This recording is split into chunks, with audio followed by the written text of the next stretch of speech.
Ketika Anton mau masuk ke dalam bedeng, ternyata sosok kepala tanpa badan itu melayani depannya.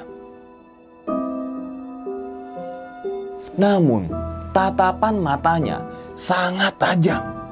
Mulutnya masih terbuka dan mengeluarkan lendir yang sangat menjijikan.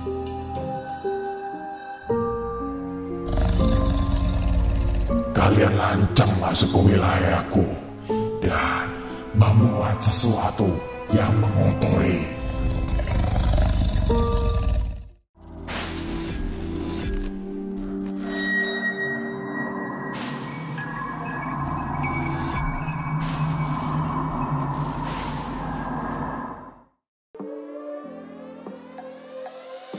Pengen naik gunung tapi nggak punya perlengkapannya? Nih, Mahameru solusinya. Mahameru Survival Soul adalah brand perusahaan outdoor yang menjual perlengkapan pendakian. Ada banyak pilihan produk nih untuk para pegiat, backpacker, ataupun pecinta alam. Seperti jaket, meja, tas, celana, sendal, dan lain-lain. Desainnya juga aman, nyaman, serta kekinian. Untuk informasi pemesanan, kalian bisa langsung mengunjungi ke marketplace yang tersedia. Kita langsung masuk aja ke dalam ceritanya. Ngopi horor segera dimulai.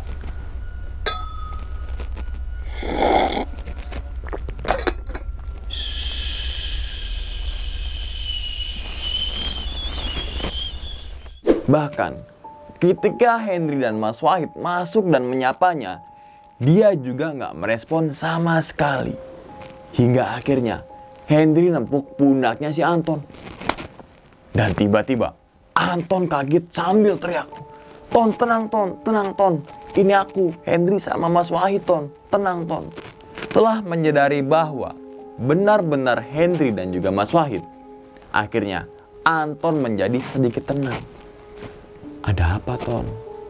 Anton pun menceritakan pengalaman horor yang dialaminya setelah Henry dan Mas Wahid meninggalkannya sendirian.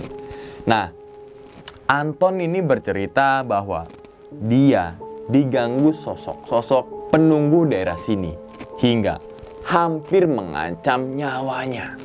Hingga pada akhirnya, Anton gak berani ngelihat kemanapun kecuali ke arah api unggun dan akan diceritakan detail di akhir cerita.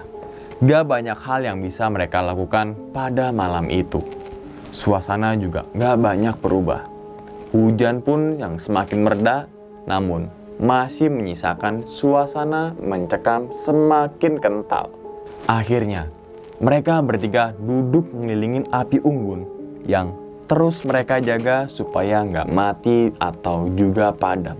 Beruntung, persediaan kayu kering masih cukup banyak, sehingga mereka nggak khawatir kehabisan bahan bakar. Di luar bedeng pos 2, masih banyak aktivitas penghuni gunung yang gak jarang menunjukkan eksistensinya. Terkadang terdengar suara langkah kaki di samping bedeng dan suara benda yang dilempar di atap bedeng, dor, sehingga menimbulkan suara yang cukup gaduh dan bikin bener-bener kaget. Gak cuma hanya itu aja teman-teman semua, sekelabatan bayangan-bayangan hitam lewat di depan bedeng. Namun, gak satupun dari mereka yang menampakkan wujudnya. Malam semakin larut. Mas Wahid rebahan di depan api unggun. Mungkin dia ini kelelahan. Di sini, hanya Henry dan Anton masih ngobrol tentang apa aja. Mereka berdua memang gak berniat untuk tidur, karena khawatirnya mendapatkan gangguan-gangguan lagi ketika terlelap. Ketika Henry dan Anton lagi nikmatin kopi, tiba-tiba Mas Wahid berdiri dan keluar ke arah bedeng. Cukup lama dia itu berdiri dan tanpa melakukan apapun. Henry dan Anton hanya bisa ngelihat dari kejauhan. Dan tiba-tiba Mas Wahid itu ngomong sendirian. Kemudian Mas Wahid ini berlari menembus gelapnya malam. Saat itu, Hendri dan Anton hanya saling tatap-tatapan ngeliatin kelakuan dari Mas Wahid. Lalu, mereka berdua ngambil senter dan keluar mencari keberadaan dari Mas Wahid. Hendri dan Anton khawatir atas keselamatannya Mas Wahid. Meskipun mereka baru kenal pada saat itu. Akan tetapi, sebagai sesama pendaki gunung, apalagi mereka mendaki dalam satu tim, Hendri dan Anton ini merasa bahwa mereka semua adalah saudara. Hendri dan Anton menyusuri area sekitar pos untuk mencari Mas Wahid. Namun, mereka berdua belum juga menemukannya. Tak jarang, mereka juga berteriak memanggil nama Mas Wahid. Mas, Mas Wahid, Mas Teng, Mas Teng, Mas. Nah gitu gak? Tapi gak ada satupun jawaban yang mereka dengar. Justru mereka malah mendengar suara-suara aneh dari penghuni gunung. Seperti suara ketawa, suara orang ngobrol, dan bahkan suara eraman harimau yang samar-samar. Merasa nihil mencari Mas Wahid, akhirnya mereka memutuskan untuk kembali ke bedeng. Siapa tahu Mas Wahid udah balik. Dan sesampainya di bedeng pos 2, mereka berdua merasa lega. Karena kenapa sih? Karena Mas Wahid udah berada di dalam bedeng. Sambil ngapain? Sambil duduk ke arah api unggun. Dari mana tadi, Mas? Namun gak ada jawaban dari Mas Wahid. Dan bahkan sama sekali gak menghiraukan Hendri dan juga Anton. Mas, dari mana Mas? Mas Wahid. Hingga akhirnya ketika Hendri mau megang pundaknya, tiba-tiba dia nempak tangannya Hendri sambil menatap tajam. Seketika Hendri langsung kaget dan mundur beberapa langkah ke belakang. Hal itu juga dilakukan oleh si Anton. Lalu Mas Wahid ini berdiri dan menatap mereka berdua secara bergantian. Namun kali ini diiringi dengan senyuman yang menyeringai. Kalian semua pengganggu. Dia harus ikut denganku. Karena udah merasa sangat takut, akhirnya Hendri berusaha mengumpulkan keberaniannya. Bagaimanapun juga, mereka harus selamat. Siapa kamu? Aku penguasa wilayah ini. Kalian lancang masuk ke wilayahku dan membuat sesuatu yang mengotori. Apa maksud sosok itu? Seingat Hendri, mereka datang dengan cara yang baik. Dan bahkan semua sampah yang mereka hasilkan, mereka kumpulkan yang nantinya besoknya dibawa turun. Apa maksudmu? Kami tidak mengotori apapun. Pergi dari tubuh Mas Wahid. Dia harus ikut denganku. Setelah itu, Mas Wahid tiba-tiba melompat melewati perapian dan langsung menuju ke tempat bedeng yang berupa dataran agak lebar. Di depan bedeng ini, Mas Wahid merangkak ke sana kemari, mirip seperti harimau dan sambil mengeram. Dia juga mencakar-cakar tanah sambil sesekali memakannya. Saat itu, Hendri dan Anton deketin Mas Wahid dan berusaha untuk menangkapnya. Namun, setiap kali Hendri menangkap tubuhnya Mas Wahid, dia ini langsung berontak-rontak dan bahkan sampai melempar tubuhnya si Hendri itu. Tenaganya sungguh luar biasa. Hendri dan Anton sampai kewalahan menghadapi Mas Wahid yang sedang kerasukan. Hingga akhirnya seluruh badan dan baju Henry serta Anton telah basah dan kotor terkena lumpur. Dengan menggunakan tubuh Mas Wahid, sosok ini mulai berusaha menyerang mereka berdua. Beruntung, Henry sempat mengikuti perguruan silat. Jadi, setidaknya banyak bisa menggunakan teknik silat untuk menghindari serangan dari Mas Wahid. Hingga suatu ketika, Henry mendapatkan sedikit kesempatan saat Mas Wahid sedang menyerang si Anton. Gak mau buang kesempatan, Henry segera memukul ke arah pipi Mas Wahid. Gitu kan. Entah dari kekuatan dari mana nih ya. Ketika pukulan tepat mengenai pipi Mas Wahid, gitu kan, dia langsung jatuh dan gak bergerak sama sekali. Saat itu, seluruh badannya Henry sakit dan juga lelah. Nafasnya juga ngos-ngosan teman-teman semua. Begitupun juga kondisinya Anton. Gak jauh berbeda dengan si Henry. Ketika udah sedikit tenang, Henry deketin Mas Wahid yang masih tergeletak di tanah. Di sini, Henry langsung memeriksa detak nadinya. Dan ternyata, Mas Wahid masih bernafas. Berarti, dia hanya pingsan. Akhirnya, Henry dan Anton ngegotong Mas Wahid ke dalam bedeng tuh. Dan Anton ngelepasin pakaian yang dikenakan oleh Mas Wahid. Sedangkan Henry ngebongkar ranselnya untuk nyari baju yang masih kering.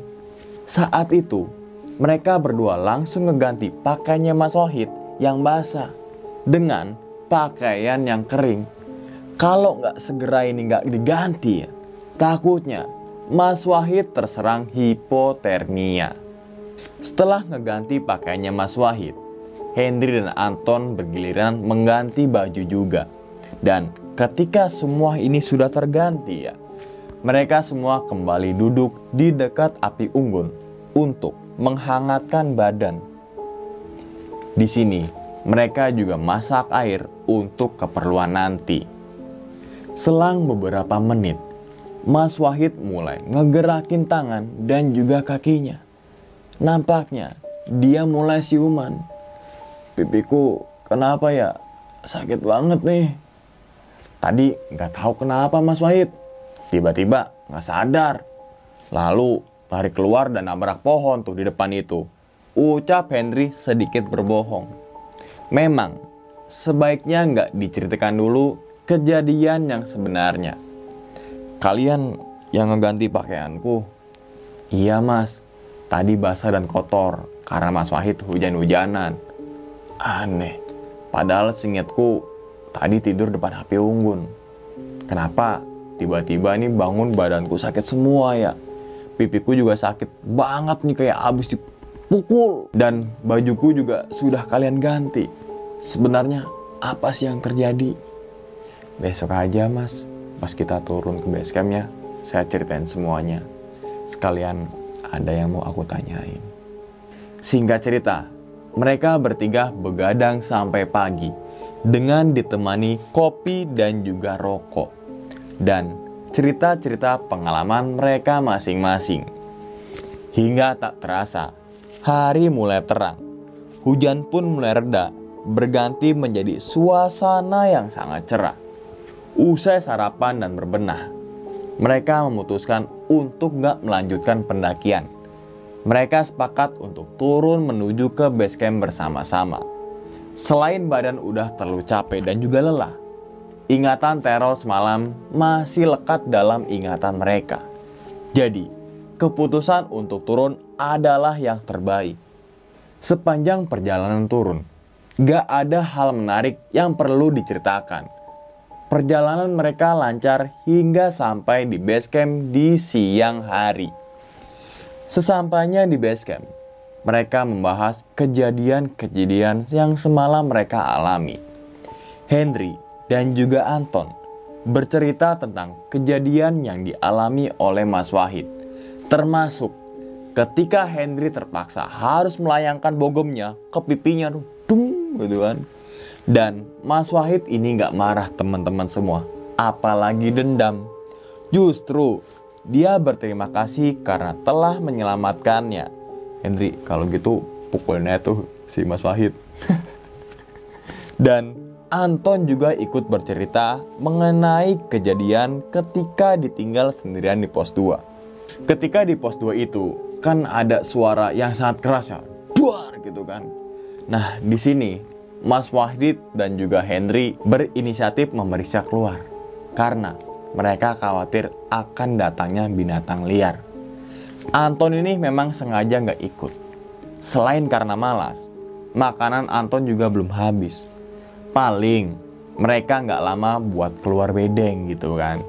Setelah Mas Wahid dan juga Henry ini keluar bedeng ya, Anton kembali bersantai menikmati makan malam sambil menghangatkan badan di depan api unggun.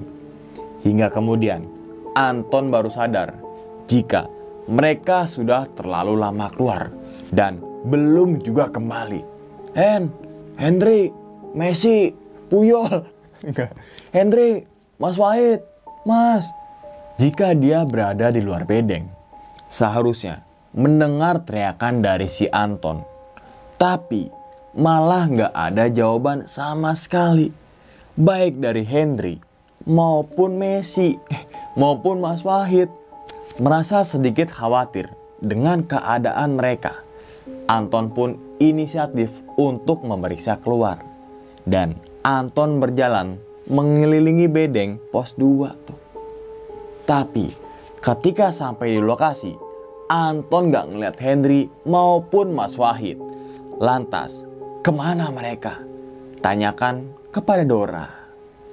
Saat itu, Anton melihat sesuatu benda yang tergeletak di tanah. Bentuknya itu bulat seperti bola. Karena rasa penasaran, Anton deketin benda tersebut untuk memeriksanya. Di sini, Anton deketin kepalanya ke benda itu. Biar apa sih? Biar ngelihatnya lebih jelas. Dan tiba-tiba, sepasang mata terbuka dari benda tersebut. Ternyata itu adalah kepala. Selang beberapa detik, tiba-tiba kepala tersebut melayang dan terlihat mulut yang terbuka dengan gigi yang runcing. Serta terdengar suara yang sangat nyaring. Spontan, Anton benar-benar sangat ketakutan dan berusaha menghindar dari sosok kepala tersebut. Saat itu, Anton benar-benar sendirian. Henry dan juga Mas Wahid entah berada di mana. Hingga akhirnya, Anton berusaha bergerak pelan. Setidaknya, Anton harus masuk ke dalam bedeng dulu. Siapa tahu merasa lebih aman dan nyaman di dalam sana. Ketika Anton mau masuk ke dalam bedeng, ternyata sosok kepala tanpa badan itu melayani depannya. Dan hanya diam aja. Namun tatapan matanya sangat tajam. Mulutnya masih terbuka dan mengeluarkan lendir yang sangat menjijikan. Setelah berhasil menghindar dari sosok kepala tanpa badan itu, Anton melihat sosok berambut panjang dengan pakaian putih yang menghadang jalannya. Dan jaraknya sangat dekat, sekitar 2 meter saja. Ya, sosok tersebut adalah kuntilanak. Kuntilanak. Sosok kuntilanak tersebut gak bergerak sama sekali. Akan tetapi, terdengar suara tawanya yang khas dan sangat menyeramkan, seolah-olah menggema dari kejauhan. Saat itu, Anton benar-benar panik dan bingung harus berbuat apa. Di depan dan belakangnya, sama-sama dihadang oleh sosok yang menyeramkan. Dengan sisa-sisa keberanian, Anton berlari menjauh menuju ke arah rimbun semak di samping bedeng.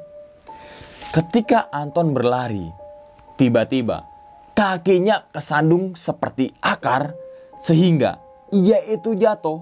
Dan ketika jatuh, dia ini ngeliat ke belakang. Ternyata kedua sosok itu nggak ada. Alhamdulillah. Di sini Anton sedikit lega. Tapi ketika Anton melihat ke arah depan lagi, ada sosok besar dan bulunya panjang menutupi sekujur tubuhnya. Di kepalanya terlihat ada tanduk. Matanya merah menyala dan terdapat taring yang cukup panjang. Sosok tersebut melihat ke arah Anton sambil nyeringai. Dalam ketakutan Anton yang telah sepenuhnya menguasai, Anton gak mampu berbuat apa-apa. Bahkan untuk meremin matanya aja itu sangatlah susah. Yang Anton mengharapkan saat itu adalah pingsan. Gak lama kemudian, tangan sosok tersebut bergerak ke arah Anton dan cakarnya yang sangat tajam dari balik bulu-bulu yang nutupin tangannya. Dengan tangannya yang panjang tersebut, dia bergerak hendak meraih Anton, atau mungkin tepatnya menyerang Anton dengan cakarnya. Saat itu, Anton berusaha menggerakkan badannya untuk menghindar. Dan akan tetapi, sia-sia teman-teman semua.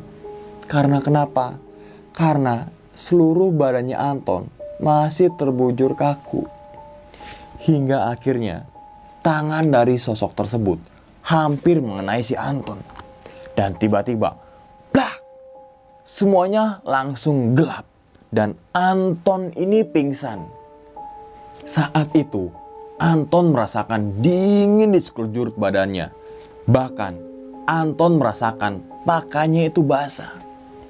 Perlahan-lahan, mata Anton ini terbuka dan gelap. Itu yang pertama kali Anton lihat. Namun, perlahan-lahan ada setitik cahaya jingga yang bergerak gak beraturan. Dan itu adalah cahaya dari api unggun yang dibuat di dalam bedeng. Ternyata Anton berada di depan bedeng. Saat itu Anton merasa bingung. Karena bagaimana bisa sampai di depan bedeng itu? Seingat Anton, berada agak jauh dari samping bedeng dan dihadang sosok hitam yang hendak menyerang. Perlahan-lahan Anton mulai ngegerakin badannya, berusaha untuk berdiri dan jalan menuju ke dalam bedeng. Di sini Anton harus segera ganti bajunya yang basah oleh hujan. Itu yang pertama kali di pikiran si Anton. Karena kenapa? Karena takutnya akan terserang hipotermia. Di saat Anton lagi jalan, hendak mau ganti baju, Anton mendengar suara nangis, suara ketawa, orang ngobrol, dan suara langkah kaki. Suara tersebut secara terus-menerus cara bergantian. Hingga akhirnya Anton segera mengganti pakaiannya dan duduk di dekat api unggun. Di sini Anton gak berani ngeliat ke arah lain. Karena Anton menyadari bahwa ada banyak sekali sosok-sosok gaib di sekelilingnya. Bahkan dari sudut matanya terlihat seperti ada pocong, kuntilanak, dan berganti menjadi sosok orang tua. Entah udah ada berapa jenis yang menampakkan diri. Dan hingga kemudian Anton merasa ada tangan yang megang pundaknya. Dan ternyata itu adalah Henry dan juga Mas Wahid. Setelah Anton bercerita, Mas Wahid ini nanya, "Oh iya, semalam katanya kamu mau nanya sesuatu ya, Hen?" "Iya Mas, sebenarnya Mas Wahid bawa apaan sih? Kenapa penunggu gunung ini sampai marah pada kita?" Akhirnya Mas Wahid tuh bercerita bahwa dia memiliki semacam pegangan untuk menjaga diri. Nauzubillah min dzalik. Dan nampaknya penunggu gunung ini tidak menyukai apa yang dibawanya oleh Mas Wahid. Atau ada semacam energi yang bertolak belakang. Sehingga membuat penunggu Gunung Sumbing ingin mencelakai mereka, terutama Mas Wahid. Mengenai Henry yang tiba-tiba bisa merobohkan Mas Wahid dengan sekali pukulan, gitu kan. Sampai saat ini masih menjadi misteri, karena Henry ini merasa gak pernah memiliki pegangan apapun atau kodam apapun. Henry juga bukan orang yang menyukai hal-hal bersifat gaib. Henry hanya bermodal keyakinan aja bahwa Henry bisa merobohkan Mas Wahid ketika hendak memukulnya. Saat itu, Mas Wahid berkali-kali meminta maaf karena gara-gara dia, mereka berdua hampir celaka. Dan sebagai permintaan maaf, Mas Wahid mentraktir Henry dan juga Anton makan sampai puas di base camp. Alhamdulillah, rezeki mukul orang. Singkat cerita, waktu sudah menjelang sore. Akhirnya, mereka bertiga memutuskan untuk pulang. Henry dan Anton akan mampir ke Temanggung dulu dan mampir ke rumah saudara Anton di sana. Sedangkan Mas Wahid kembali ke kota asalnya. Sebetulnya, waktu itu mereka sempat bertukar alamat. Hanya alamat tok. Karena waktu itu mereka ini belum memiliki ponsel atau HP. Akan tetapi, alamat yang diberikan oleh Mas Wahid hilang entah kemana. Maklum, dari tahun 1998 sampai 2021 ya. Itu aja teman-teman semua cerita dari Henry ketika melakukan pendakian ke Gunung Sumbing pada tahun 1998. Semoga ada pelajaran yang bisa dipetik dari cerita Mas Henry ini. Jika ada hal buruk, sebaiknya dijadikan sebagai pengalaman untuk tidak ditiru. Sebaik-baiknya manusia adalah mereka yang bisa menghargai dimanapun tempat yang kita datangi. Jangan bersombong dengan apa yang kita miliki atau kita kuasai. Karena hal itu justru bisa berbalik merugikan diri kita sendiri. Segini aja dulu teman-teman semua, dan nantikan video-video gue berikutnya. Hal gaib itu muncul ketika sugesti kita buruk. Wassalamualaikum warahmatullahi wabarakatuh. Selamat istirahat dan jaga kesehatan.